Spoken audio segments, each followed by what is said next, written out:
Jared! Jared! Jared! Mo kong pagtasa ng boses. Ano to?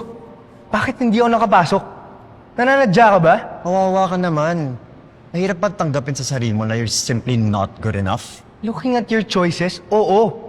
Ako yung pinaka-athletic dito. Mabilis din ako matuto. Ate ko, may point siya. Baka pwedeng mag-team meeting muna tayo. Yeah. Pero hindi lang talent ang only criteria. Besides, ayoko ma-plague yung team ko with your toxicity and unsportsmanlike behavior. Sorry, not sorry. Anong behavior? Eh, hindi ko naman sinapak yung teammates mo. Sinabi ko bang kailangan mo manapak para maging toxic? At isa pa, volleyball is a team sport. Hindi pwede yung ginagawa mo sa basketball na nagbibida-bida ka. Sa volleyball, we depend on one another. Jared, please. Bigyan mo lang ako ng chance. Sorry. Jared, baka naman pwede kasi ang ganda naman ng palo ni Uno kanina. Diamond, my decision is non-negotiable. Santillan, you're in. What?